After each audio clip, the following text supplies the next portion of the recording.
नमामि शङ्कराचार्यं सर्वलोकैकवन्दितं भजे श्रीभारतीतीर्थं शारदापीठसद्गुरुम्।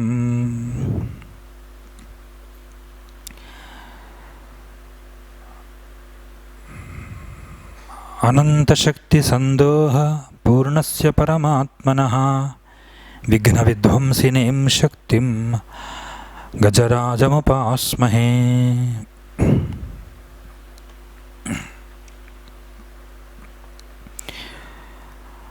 ध्याये श्रीवासवी देवीं ब्रह्मविष्णुशिवात्मिकां पराशक्तिं जगद्धात्रीं कन्यका परमेश्वरीम्।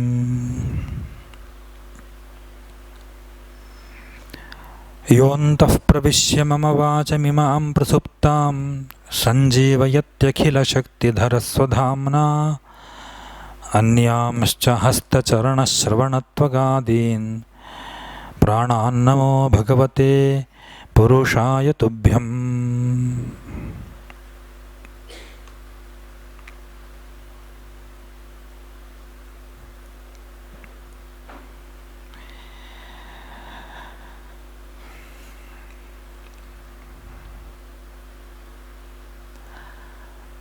आपल्या महाराष्ट्राच्या या राजधानीत मुंबई महाशहरामध्ये महानगरामध्ये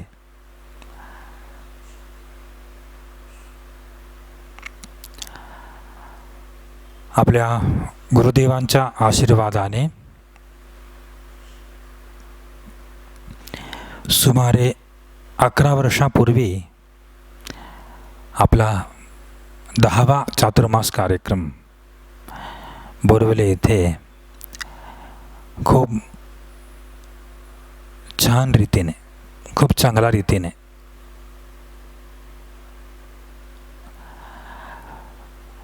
सर्वांनी अतिशय श्रद्धाभक्तीने, उत्साहाने, तन-मन धनसेवाने खूप चांगल्या रीतीने सेवा करून सुंदर रीतीने पार पडला होता.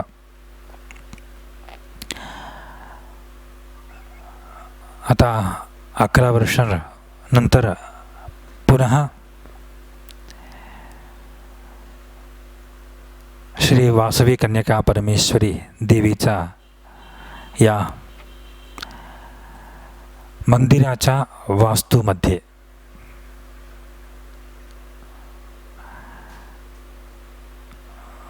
देवीच्या कृपेने 21वा चातुर्मास कार्यक्रम तुम्हा सर्वांच्या श्रद्धाभक्तियुक्त सेवेने अतिशय सुंदर रीतीने सुरू झालेला आहे. म्हणजे ह्याचा शुभारंभ झालेला आहे. एका महान कार्याचा शुभारंभ म्हणजे निम्मा झाल्यासारखे असं आपल्याला ऐकायला मिळतं.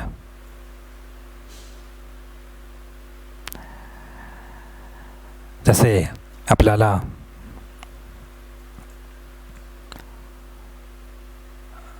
सर्वांचा श्रद्धा, भक्ती आणि उत्साह पाहून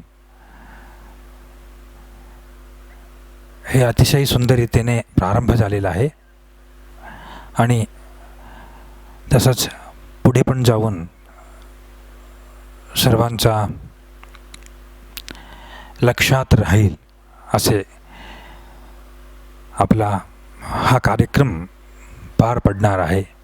आणि आपल्याला देवीचा आशीर्वाद आहे. त्याबरोबर श्रृंगेरी जगद्गुरूंचा, आपल्या पूर्वगुरूंचा, सर्व देवतांचा आशीर्वाद आहेच. म्हणून सगळे काही चांगलं होणार आहे असा आम्हाला पूर्ण विश्वास आहे.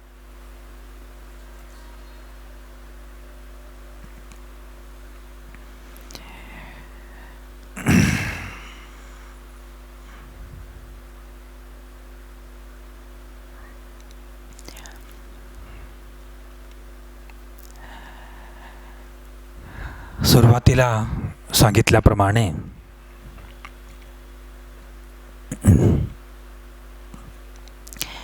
आपल्या महाराष्ट्राचा या राजधानीत खरं तर मायभाषेत म्हणजे इथल्या मायभाषेत मराठीतच बोलायचं असतं, बोलायला पाहिजे. तरी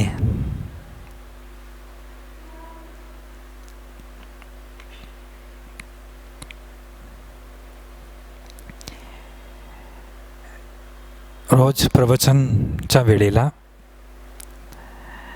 हिंदीत बोलायचा विचार केलेला आहे. हिंदीमधून बोलायचा विचार केलेला आहे.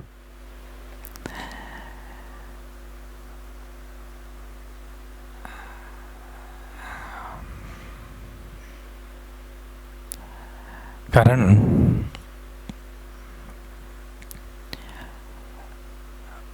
रोजच्या प्रवचन रेकॉर्डिंग करून आपल्या वैश्य गुरुमठ यूट्यूब चॅनलमध्ये अपलोड केलं तर सर्वांना याचा लाभ होणार या उद्देशाने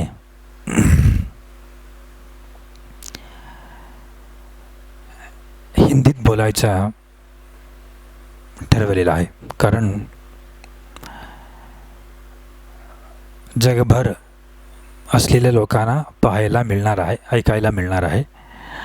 आणि जगभर असलेला सर्वांना मराठी त्या प्रमाणात कळत नाही. हिंदी जास्त लोकांना समजते. म्हणून केरळच्या लोकांना असो, तमिळनाडू, आंध्र प्रदेश, तेलंगणा, पुढे मध्य प्रदेश, उत्तर प्रदेश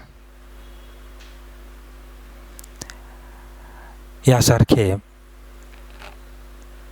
सर्व राज्याच्या लोकांना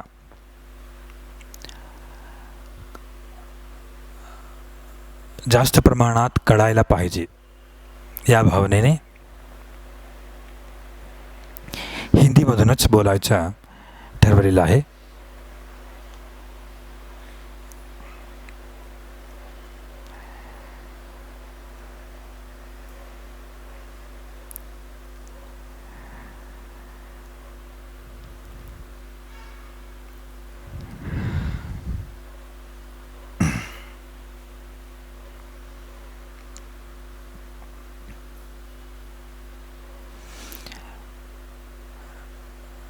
परवाच गुरुपौर्णिमेच्या दिवशीच सुरुवात करायची होती. सुरू करायचं म्हणून विचार होता, तरी खूप उशीर झाला होता आणि सर्वांना जायचं होतं आणि व्यवस्थित नव्हतं. सगळे काही रेकॉर्डिंग बरोबर होणार नाही असं असल्यामुळे नंतर बोलू म्हणून ठरवलं होतं. आज सगळे काही तयारी करून याचा शुभारंभ करायचा म्हणून ठरवल्याप्रमाणे आजपासून चातुर्मासाच्या या कालावधीत एकादशी सोडून आणि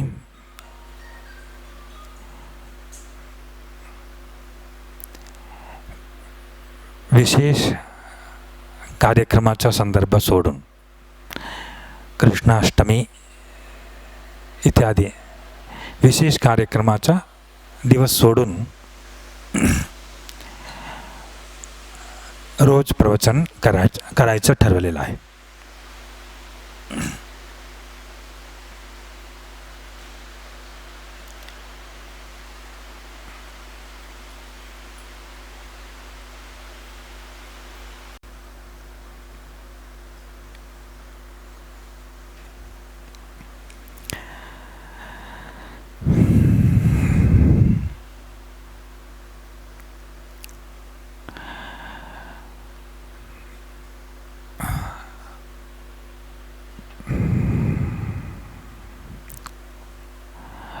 हमारे आदि गुरु जगत गुरु आदि शंकराचार्य जी ने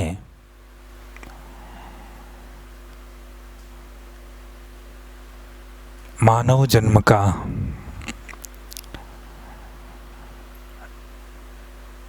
सफलता के लिए, मानव जन्म धन्य होने के लिए, सार्थक होने के लिए बहुत सारे उपदेश देके हम सभी लोगों को उपकृत किया है, महान उपकार किया है।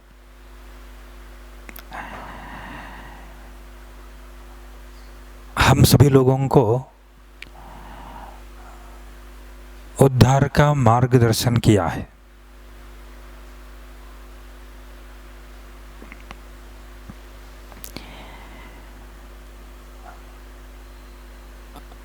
बहुत सारे ग्रंथों से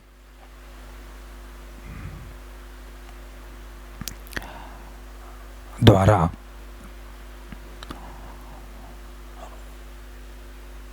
वेद और शास्त्रों में कही गए बातों को सुलभ रीति से उन्होंने हम सभी लोगों को अपने ग्रंथों में, हम सभी लोगों को उसी तत्वज्ञान को उपदेश दिया है, उसी तत्वज्ञानों का उपदेश दिया है। बहुत सारे ग्रंथ है आदि शंकराचार्य जी ने रचे हुए। उनमें से एक छोटा सा ग्रंथ का नाम है प्रश्नोत्तर रत्नमालिका।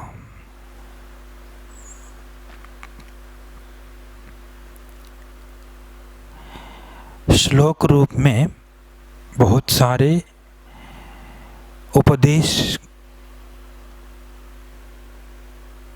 इस ग्रंथ में आदि शंकराचार्य जी ने हम सभी लोगों को दिया है।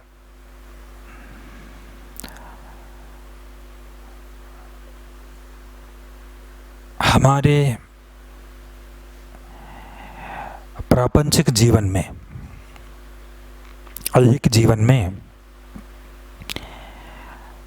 क्या किया तो, कैसा आचरण किया तो हम सभी लोग सुख समाधान से जीवन व्यतीत कर सकते हैं, और इसके साथ साथ ही जीवन का लक्ष्य क्या है, ध्येय क्या है, परम ध्येय क्या है, प्रधान रूप से हमें क्या करना चाहिए, ये भी बताया है। इस ग्रंथ में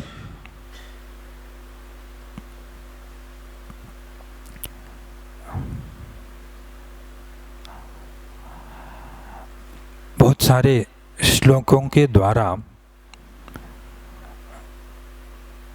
प्रश्न और उत्तर, स्वयं प्रश्न निकाल के प्रश्न पूछते हुए उसके समर्पक उत्तर, बराबर उत्तर, जवाब जगतगुरु आदि शंकराचार्य जी ने ही दिया है।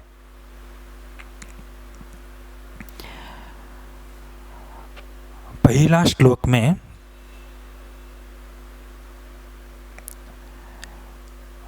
इस ग्रंथ का महत्व बताया है। बहुत विस्तृत रूप से कह सकते हैं, इसका तात्पर्य, इसका अर्थ विवरण बहुत विस्तृत रूप से कह सकते हैं, तो भी जितना हो सकेगा उतना संक्षिप्त रूप में कहने के प्रयास करेंगे हम। पहला श्लोक में इस ग्रंथ का महत्व क्या है, क्या करना चाहिए, क्या क्या हमें फल मिलेंगे, ऐसा बताया है। पहला श्लोक ऐसा है, कः खलु नालंक्रियते दृष्टादृष्टार्थ साधन पटीयान अमुया कंठस्थितया प्रश्नोत्तर रत्नमालिकया। ऐसा पहला श्लोक है। इसका संक्षिप्त तात्पर्य ऐसा है कि प्रश्नोत्तर रत्नमालिका यह ग्रंथ कंठस्थ करायला पाहिजे, मुखोद्गत करायला पाहिजे, ऐसे आदि शंकराचार्य जी बता रहे हैं। उपदेशों को सदा स्मरण रखने के लिए छंदोबद्ध किया है, माने श्लोक रूप में रचित किया, इसकी रचना की है। वाक्य स्मरण में रखना बहुत कठिन रहता है, उसको छंदोबद्ध माने श्लोक रूप में रचित किया तो स्मरण में रखने के लिए सुलभ होता है। इस उद्देश्य से ही आदि शंकराचार्य जी ने श्लोक रूप में हमें सभी विचारों को, क्या करना चाहिए हमारे जीवन में, क्या क्या करना चाहिए, सभी विचार उपदेश के विचार श्लोक रूप में हमें बोधित किए हैं।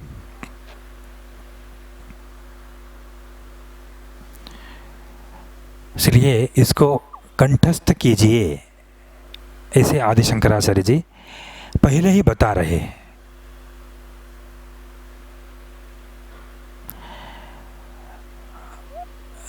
इससे क्या फल मिलेंगे हमें, यही बताया, ये भी बताया है।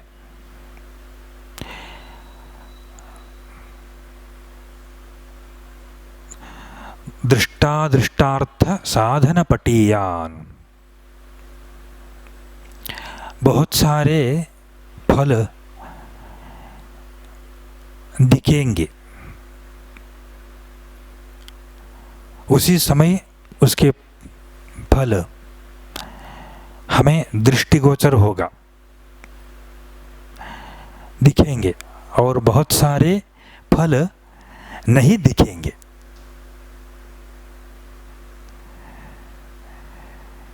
गुरु जी का या भगवान का आशीर्वाद मिला तो उसी समय सभी दिखना चाहिए, ऐसा कुछ भी नहीं। बहुत सारे उसी समय नहीं दिखते हैं, बाद में दिखते हैं, माने हमें समझता है।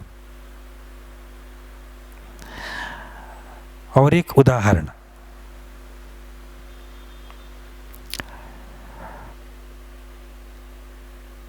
हमें जीवन के लिए शक्ति मिलती है, शक्ति है, वो कैसे मिलती है? हमें आहार से मिलती है। आहार में शक्ति हुए, वो शक्ति को हम देख सकते हैं क्या? आहार पदार्थ में रहे हुए शक्ति हम देख सकते हैं क्या?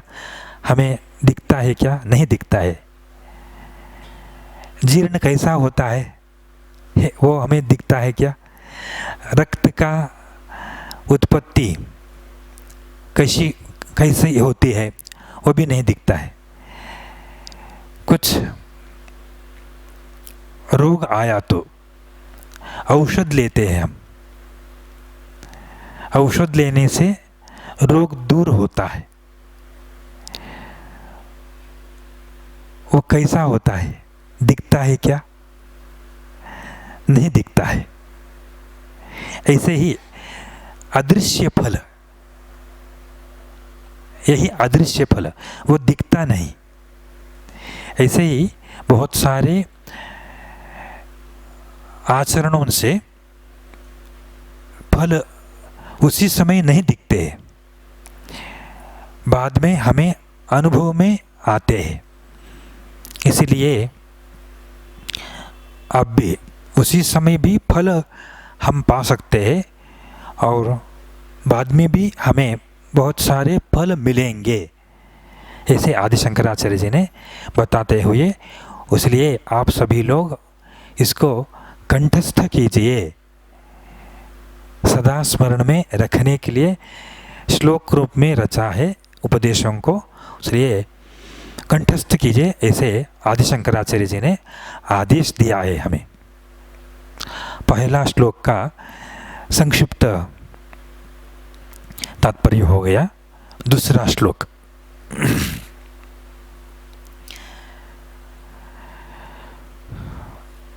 को गुरुः अधिगत तत्त्वः शिष्य हिताय उद्यतः सततम्।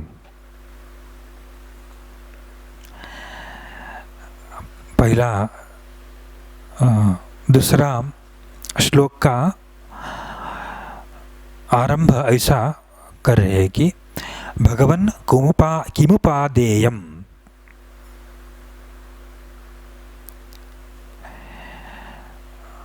माने एक शिष्य और गुरु का संवाद रूप में यह ग्रंथ का रचना की है आदि शंकराचार्य जी ने। भगवद गीता भी हमारे सभी ग्रंथों में हमारे ऋषि मुनियों ने और गुरुजनों ने, भगवान ने भी गुरु शिष्य का संवाद रूप में ग्रंथों की रचना करते हुए हम भी गुरु के सानिध्य में जाके प्रश्न करना चाहिए और कैसे प्रश्न करना चाहिए, कौन से प्रश्न करना चाहिए, यह भी इसमें बताया है। इसलिए भगवन् किमुपादेयम्, भगवान ऐसे गुरुदेव का संबोधना है। भगवान गुरुदेव किमुपादेयम्, किसको हम स्वीकार करना चाहिए। उत्तर दे रहे हैं गुरु वचनम, गुरु का बातों को, गुरु वचन को स्वीकार करना चाहिए।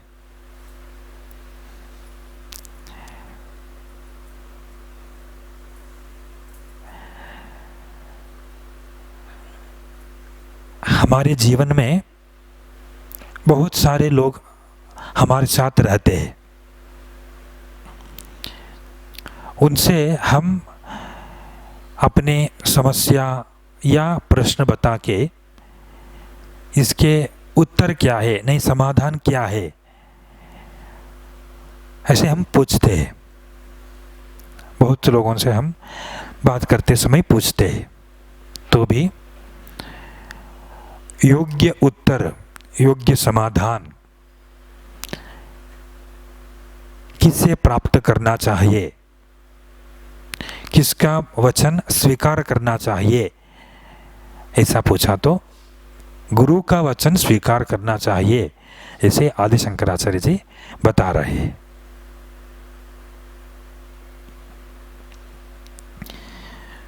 उसके बाद हेयमपि च किम,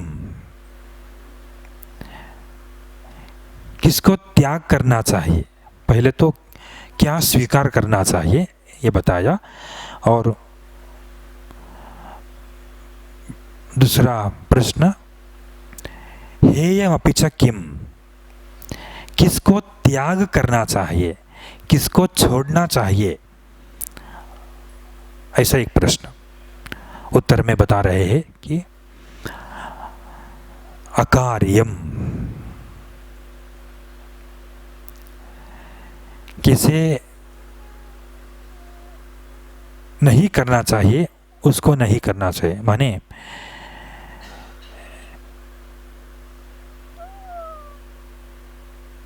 अधर्म कार्य नहीं करना चाहिए, दूसरों को तकलीफ होने जैसे कार्य को नहीं करना चाहिए,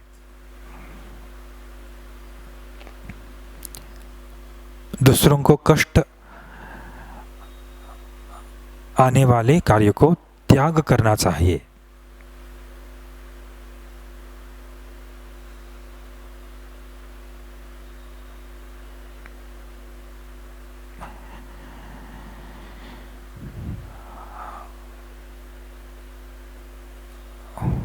उसी श्लोक में तीसरा प्रश्न है, को गुरु हो,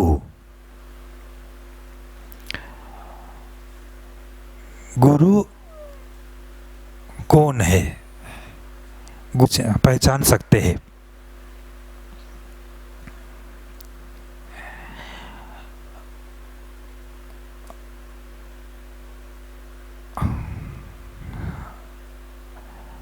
गुरु के लक्षण क्या है, माने गुरु को हम ये सद्गुरु है गुरु है, योग्य गुरु है, ऐसे हम कैसे पहचान सकते हैं, समझ सकते हैं, ऐसा प्रश्न। और आदि शंकराचार्य जी उसके उत्तर दे रहे हैं, अधिगत तत्वः शिष्य हिताय उद्यत सततम, माने गुरु किसे कहना चाहिए। प्रश्न, उसका उत्तर, अधिगत तत्वः, किसने तत्वज्ञान को पाया है, शास्त्रों का अध्ययन करके गुरु से, अपने गुरु से तत्वज्ञान को कौन संपादन किया है। और एक विशेष लक्षण बता रहे हैं कि गुरु क्या करते हैं, केवल तत्वज्ञान पाके ऐसे ही बैठते हैं क्या, नहीं।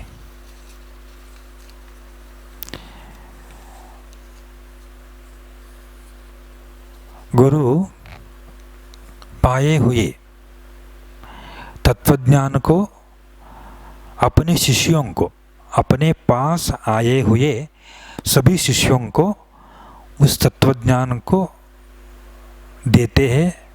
और यहाँ बताया है कि शिष्य हिताय उद्यत सततम, शिष्य हिताय माने शिष्यों का हित करने के लिए, शिष्यों का, शिष्य जनों का उद्धार करने के लिए, उनका भलाई के लिए उद्यत सततम, सतत प्रयत्नशील रहते हैं। इनको ही, ऐसे कार्य करने वाले को ही हम गुरु मान सकते हैं, माने गुरु समझ सकते हैं। सतत शिष्यों का उद्धार के लिए कार्यरत रहते हैं, कार्यरत रहते हैं, कार्य करते रहते हैं।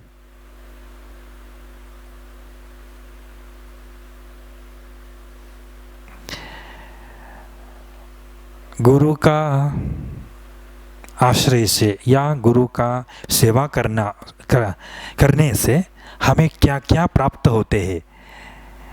ऐसे रामायण के अयोध्या कांड में 30वें सर्ग में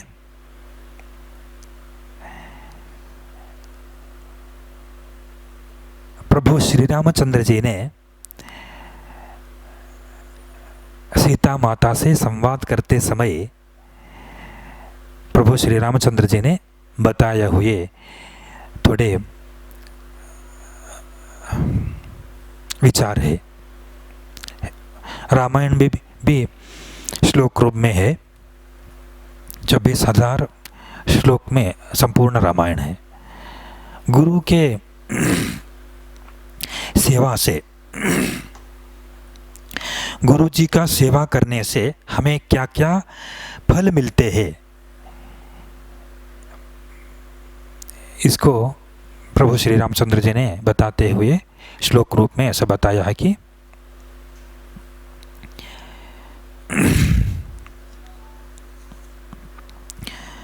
सर्गो धनम वा धान्यम वा विद्या पुत्रा सुखानि च गुरुवृत्त्यानुरोधेन न किंचिदपि दुर्लभम। गुरु जी का सेवा करने से हमें सब कुछ मिलता है। धन मिलता है, धान्य माने धन तो खा नहीं सकते, धान्य हम केवल धान्य ही खा सकते हैं, फल या धान्य खा सकते हैं। धन से सुखदायक वस्तु खरीद सकते हैं।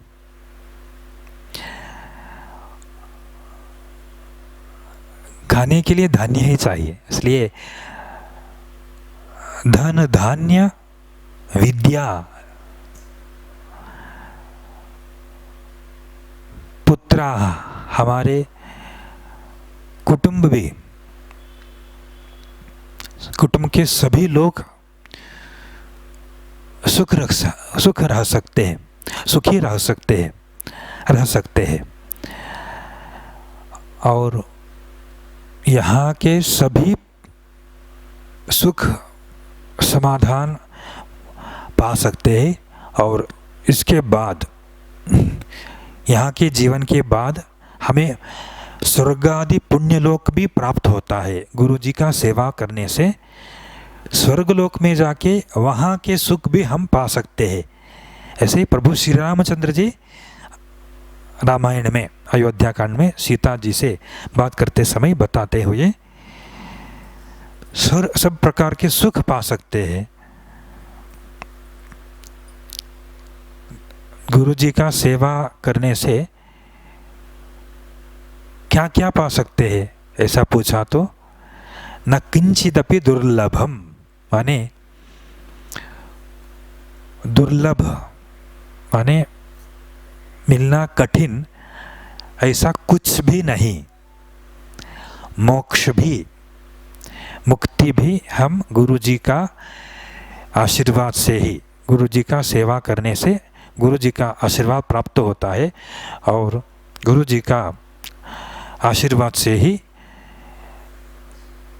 हमारे जीवन में, इस जीवन में क्या क्या चाहिए वो सभी मिलेगा और पुण्य लोक भी मिल सकता है और मुक्ति भी, आत्मज्ञान होने के बाद मोक्ष या मुक्ति भी हम गुरु जी का सेवा से, गुरु जी का आशीर्वाद से प्राप्त कर सकते हैं। ऐसे रामायण में बताए हुए बात को ध्यान में रखते हुए स्वयं प्रभु श्री रामचंद्र जी ने भी गुरु जी का सेवा की है। कृष्ण परमात्मा ने भी गुरु जी का सेवा किए हुए विचार हम भागवत में देखते हैं। सांदीपनी महर्षि जी का आश्रम में रख के गुरु जी का, सांदीपनी गुरु जी का आश्रम में रहते हुए सेवा की है।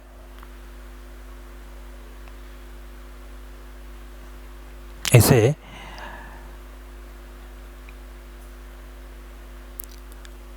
आदि शंकराचार्य जी ने गुरु माने कौन, किसे गुरु कहना चाहिए, उनके लक्षण क्या है,